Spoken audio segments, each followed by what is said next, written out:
మనము నోట్లోకి ఏదైతే వెళ్తుందో, మనం ఇన్పుట్ ఏదైతే ఇస్తామో దాని అవుట్పుట్ అదే వస్తుంది. ఇన్పుట్ ఒకటి ఇచ్చి అవుట్పుట్ ఇంకోటి రమ్మంటే రాదు. మనం ఇన్పుట్ ఏం చేస్తామంటే నోటి ద్వారా ఆహారాన్ని తీసుకుంటాం. ఈ ఆహారం ఎలాంటి ఆహారం అయితే తీసుకుంటామో మనస్సు ఆ విధంగా తయారవుతుంది. ఇందాక అన్నపూర్ణ గారు అద్భుతంగా మనసు గురించి పాట పాడారు. మరి మనసుని స్వచ్ఛంగా తయారు చేయాలి, మనసుని శుద్ధంగా తయారు చేయాలి, మనసు ఆహ్లాదంగానో ప్రశాంతంగానో మారాలి, అది కల్మషం లేకుండా తయారవ్వాలి అంటే ఫస్ట్ ఆఫ్ ఆల్ మనసుని అలా తయారు చేస్తుంది ఏంటి అనేది మనం గుర్తించాలి. ఇంట్లోకి దుమ్ము వస్తుంటే దాన్ని శుభ్రం చేసే ప్రయత్నం కదా, అసలు దుమ్ము ఎక్కడి నుండి వస్తుంది అనే విషయాన్ని మనం గుర్తిస్తే ఆ దుమ్ము రాకుండా ఆపాలి. ముందు శుభ్రం చేస్తాం ఓకే, కానీ శుభ్రం చేసే ముందు ఆ దుమ్ము అంతా ఎక్కడి నుండి వస్తుంది అనేది మనం ఐడెంటిఫై చేసినప్పుడే అది మనకి శుభ్రం చేసే క్రమంలో చాలా ఈజీ అవుతుంది. అదర్వైజ్ మనం ఎప్పటికప్పుడు దాన్ని పరిశుభ్రపరిచినా కూడా ఉపయోగం లేదు. అదే విధంగా ఈ మనసు కూడా మలినం కావడానికి కారణం ఏంటి? మీరు ధ్యానం ద్వారా మనసుని శుద్ధం చేస్తున్నారు, కానీ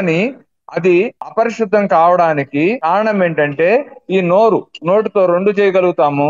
అందులో మొదటిది ఇన్పుట్, లోపలికి తీసుకునేది. కాబట్టి లోపలికి తీసుకునేది ఏదైతే ఉందో అది ఎప్పుడు కూడా స్వచ్ఛంగా ఉండాలి. దానిని బట్టే మనసు ఎలా తయారవుతుంది అనేది ఆధారపడి ఉంటుంది. మాటను సరి చేసుకుంటాం అనేది డైరెక్ట్ గా మాట సరి అవడం అనేది జరగదు. మనసు సరి కావాలి. ఎవరికైతే మనసు సరి అవుతుందో వాళ్ళకి మాట సరి అవుతుంది. ఒకవేళ మనసు సరి అవ్వకుండా మాట సరి అయినా కూడా మాది అక్కడ ఒక సంఘర్షణ జరుగుతుంది మనసుకి మాటకి మధ్యలో. మనసు ఒకటి చెప్తా ఉంటుంది, బయటికి అది చెప్పలేక మనం ఇంకోటి మాట్లాడుతూ ఉంటాం. అలా కాకుండా మనసులో ఏదుందో బయటకు అదే మాట్లాడాలంటే ఫస్ట్ ఆఫ్ ఆల్ మనసు శుద్ధి కావాలి. దానికి ఆహారం అనేది ప్రథమమైన విషయం. సాత్వికమైన ఆహారం అనేది ఆధ్యాత్మికతలో మనకి భారతీయ సాంప్రదాయంలో చాలా ప్రాధాన్యతమైనది. సాత్వికము అంటే కేవలం మాంసాహారం తీసుకోకపోవడమే కాదు, శాకాహారంలో కూడా మనము సరి అయిన ఆహారాన్ని తీసుకోవడము. అది ఈవెన్ మనకి వెల్లుల్లి చాలా మంది పట్టించుకోరు. వెల్లుల్లి సాత్వికం కింద రాదు.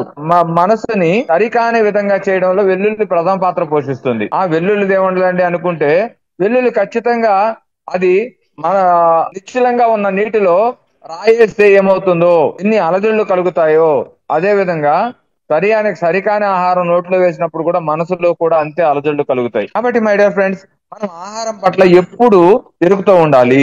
నిన్న కూడా నేను ఎక్కడో ఏదో సందర్భంలో విన్నాను, చాలా సందర్భాలు అంటూ ఉంటారు, ఆహారం అంటే కేవలం కడుపు నింపడం కాదు, ఆహారం అంటే ఈ శరీరంతో పాటుగా మనసుకి ఆత్మకి శక్తిని అందించడము. కాబట్టి ఇంతే తినండి చాలు, కానీ అది ఆ ఆత్మకి శక్తిని చేకూర్చాలి, ఆ మనసును నిశ్చలం చేయాలి. అలాంటి ఆహారం మాత్రమే మనం తీసుకోవాలి.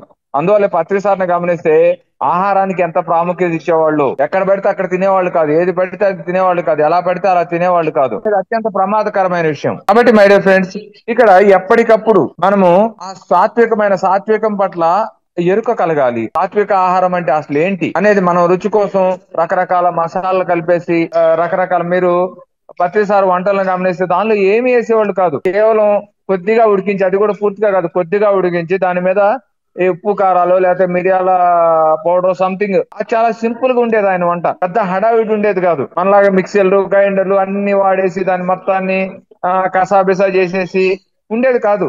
ఆయన ఏదైనా కూడా కూరగాయ కట్ చేసేటప్పుడు కూడా ఆ కూరగాయ అని తెలియాలి. మనం కైమా కొట్టేస్తుంటాం కూరగాయల్ని, కానీ ఆయన ఒక బెండకాయ తీసుకుంటే 2 ముక్కలు 3 ముక్కలు కట్ చేసేసేవాళ్ళు కూరలో, ఆలు తీసుకుంటే 4 ముక్కలు 5 ముక్కలు కట్ చేసేసేవాళ్ళు. అలా ఏ కూర తింటున్నామా అనేది మనకు తెలిసేలాగా ఆయన దాన్ని ఆస్వాదించేలాగా ఉండేవాళ్ళు. అట్లా మనము సాత్వికం పట్ల ఎరుకు సంపాదించుకోవాలి, పూర్తి సాత్వికులం కావాలి. సాత్వికులు అయినప్పుడే మన మనస్సు సరి అవుతుంది, తద్వారా మాట సహజంగానే సరి అయిన విధంగా వస్తుంది. అది నోట్లో నుండి లోపలికి వెళ్ళేదాన్ని బట్టి నోట్లో నుండి బయటకి ఏమొస్తుంది అనేది ఆధారపడి ఉంటుంది. అందువల్ల నోరు మంచిది అయితే ఊరు మంచిది అవుతుంది అంటారు. నోరు మంచిది కావాలి అంటే, మన మాట సరిగా రావాలి అంటే ఖచ్చితంగా ప్రథమ పాత్ర పోషించేది ఆహారం మాత్రమే. నేను ఈ మధ్య కాలంలో చాలా మందిని కలిసినప్పుడు, చాలా మంది దగ్గరికి వెళ్ళినప్పుడు ఏముందండి కానీ ఈ పూటగా తింటే ఏమవుతుంది, గార్లిక్ ఎంత ఆరోగ్యం, గుండెపోట్లు రాకుండా చేస్తుందంట గార్లిక్. అలాంటి గార్లిక్ ని మీరు ఎందుకు వద్దంటారు?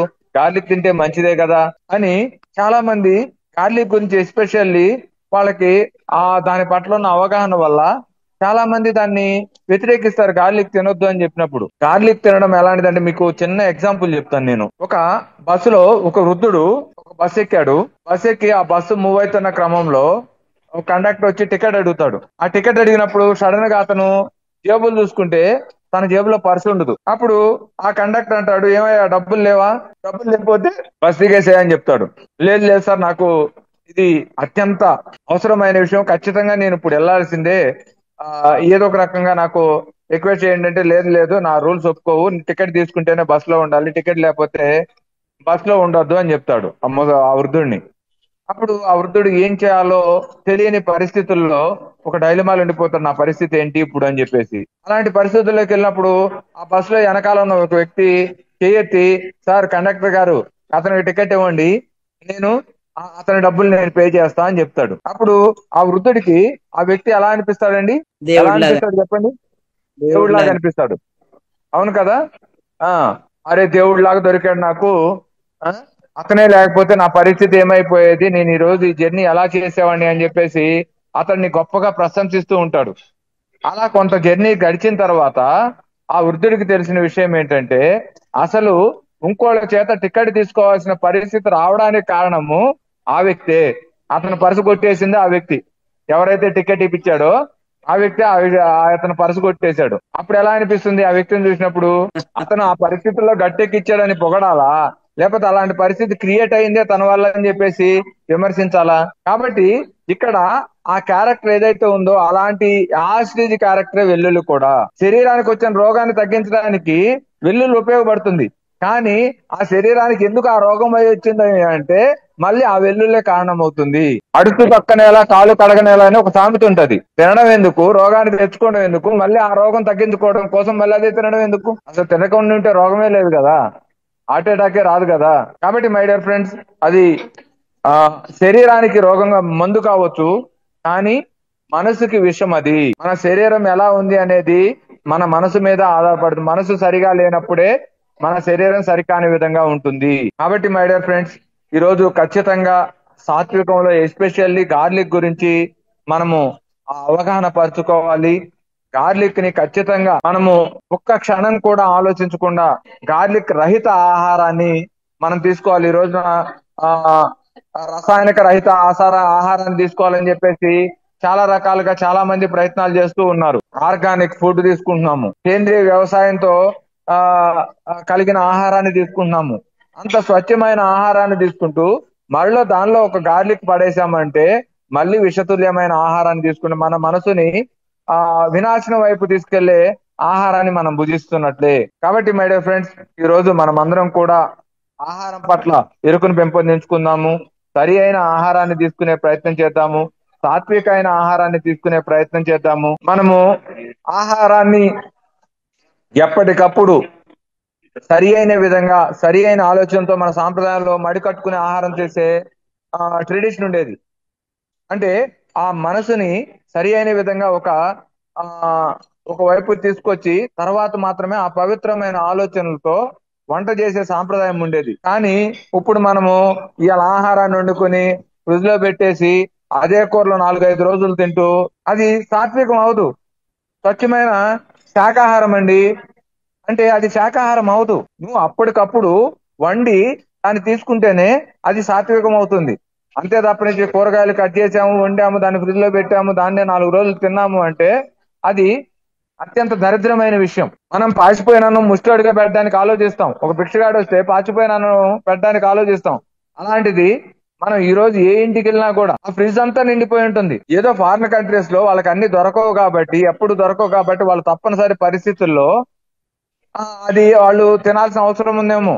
మనకి అలాంటి పరిస్థితులు లేవు. ఫ్రిడ్జ్ లో ఏది పెట్టినా దరిద్రమే. తినే పదార్థాన్ని ఏ పదార్థం పెట్టినా అది దరిద్రమే అవుతుంది. కాబట్టి అది మనసుని సరికాని విధంగా తయారు చేస్తుంది. కాబట్టి నువ్వు శాకాహారం తింటున్నావా? కాదు.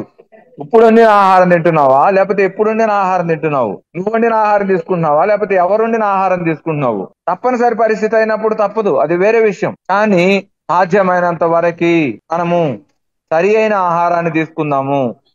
సరి అయిన ఆహారం పట్ల ఎరుకను పొందుదాము. అప్పుడు మాత్రమే సత్య మేడము చెప్పిన విధంగా, ఇప్పుడు సత్య మేడం వాక్కు చూడండి, ఆవిడ వాక్కు ఒక మందులాగా పనిచేస్తుంది. ఆ వాక్కు ఎందుకు అంత శుద్ధిగా ఉందయ్యా అంటే మనసు స్వచ్ఛంగా ఉంది. మనసు స్వచ్ఛంగా ఎందుకు ఉందయ్యా అంటే ఆమె ఆమె గత జన్మల సంస్కారం ఒకటైతే, రెండోది ఆవిడ తీసుకునే ఆహారం. ఎప్పుడు కూడా ఆమె ఆహారం పట్ల ఎంతో ఎరుకుతో ఉంటారు.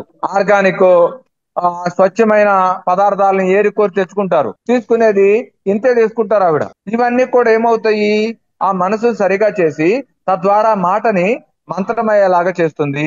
కాబట్టి సత్య మేడం మాట మంత్రం. అది ఇతరుల మీద ఆ మాట ప్రభావం చూపి వాళ్ళకున్న సమస్యల నుండి బయటకు రావడానికి అది కారణం అవుతుంది. అలా మన మాట మంత్రం కావాలి అంటే ఖచ్చితంగా జరగవలసిన ఒకటే ఒక పని, మన ఆహారం సరి కావాలి. అప్పుడు ఆహారం సరి అయితే మన లోపలికి వెళ్ళేది సరి అయితే బయటకు వచ్చేది సరి అవుతుంది. బయటకు వచ్చేది మరింత శక్తివంతం అవుతుంది. అప్పుడు మన మాట శాసనం అవుతుంది. మన మాట నీటి మీద రాతల్లా కాకుండా శిలా పలక రాయి మీద రాతల్లాగా అలా ఉండిపోతుంది. ఎవరికి ఏం చెప్పినా కూడా వాళ్ళు అది తూచా తప్పకుండా పాటిస్తూ ఉంటారు. ఎప్పుడు మన మాట మంత్రం అయినప్పుడు. దానికి మనం ప్రథమంగా మార్చుకోవాల్సిన అత్యంత ప్రాముఖ్యమైనది ఆహారం మాత్రమే మై డియర్ ఫ్రెండ్స్. మరి ఈ రోజు మనం ఆహారం పట్ల మరింత ఎరుకని పెంపొందించుకునే ప్రయత్నం చేద్దాము. ఆహారం పట్ల మనము తస్మత్ జాగ్రత్తగా ఉందాము. ఫ్రిడ్జ్లు తీసేయాలి ఇంట్లో అందరూ మనము అంటున్నారు. ఖచ్చితంగా ఫ్రిడ్జ్ అనేది మన శరీరానికే కాదు, ఈ సృష్టికి కూడా ఎంతో హానికరమైనది. అది ఒక సమయంలో ఒక మెడిసిన్ కోసం కొన్ని మెడిసిన్స్ నిలువ ఉండాలంటే సర్టెన్ పర్సంటేజ్ లో ఉంచాలి, ఆ కూల్ ఏరియాలో ఉంచాలి. కాబట్టి దానికోసం ఫ్రిడ్జ్ అనేది స్టార్ట్ అయింది. కానీ కాలక్రమంలో ప్రతి దాన్ని అది ఒక డస్ట్బిన్ అయిపోయింది. మేబీ ఇప్పుడు మన ఇంట్లో ఫ్రిడ్జ్ అలాంటిది అంటే ఒక డస్ట్బిన్ లాంటిది. మనకి ఏదైతే అవసరం తీరిపోయిందో దాన్ని పడేయకుండా దాన్ని ఫ్రిడ్జ్ లో పెడుతున్నాం మనం. దౌర్భాగ్యం పైన పరిస్థితి ఏంటంటే ఆ డస్ట్బిన్ లో మళ్ళీ తీసి మనమే తింటున్నాం. కాబట్టి డస్ట్బిన్ లో ఒకసారి పడేసిన తర్వాత తినకూడదు కదా. కాబట్టి డస్ట్బిన్ లో మళ్ళీ తీసి మనం తింటున్నాం. ఫ్రిడ్జ్ అనేది లైక్ ఏ డస్ట్బిన్ నా అవగాహనలో. ఈ మధ్య కాలంలో మనం బ్రేక్ఫాస్ట్ అన్ని కూడా దోశ పిండ్లు, ఇడ్లీ పిండ్లు, ఆ పిండ్లు, ఈ పిండ్లు, ఏది చూసినా కూడా ఫ్రిడ్జ్ లోనే ఉంటుంది. ఈ మధ్య సైంటిస్టులు కూడా దాని మీద ప్రూవ్ చేశారు అది అత్యంత ప్రమాదకరమైన విషయం అని. ఒకప్పుడు గార్లిక్ ఫ్రిడ్జ్ లో పెట్టొద్దు అంటే గార్లిక్ కి ఫ్రిడ్జ్ వాళ్ళు కూడా సపరేట్ క్యాబిన్ ఇవ్వడం మొదలేశారు. కానీ ఉల్లిపాయలు ఫ్రిడ్జ్ లో పెట్టొద్దు అంటే ఉల్లిపాయల కోసం కూడా ప్రత్యేకంగా ఒక బాస్కెట్ ఇవ్వడం మొదలేశారు, ఆ ఫ్రిడ్జ్ తో సంబంధం లేకుండా. ఒక ఉల్లిపాయ కాదు మై డియర్ ఫ్రెండ్స్, ఫ్రిడ్జ్ లో ఏది పెట్టినా ప్రమాదమే. ఈ మధ్య కాలంలో సైంటిస్టులు దాని మీద ఎన్నో ప్రయోగాలు చేస్తూ ఎన్నో విషయాలు చెప్తున్నారు. వాళ్ళు చెప్తేనే మనకి అది నిజం అన్నట్లు కాదు. వాళ్ళు చెప్పినా చెప్పపోయినా ఫ్రిడ్జ్ లో పెట్టిన ప్రతిదీ విషతుల్యమే. అది మీ మనసుని కలుషితం చేస్తుంది, తద్వారా శరీరము రోగగ్రస్తం అవుతుంది. Okay, thank you very much friends. Thank you.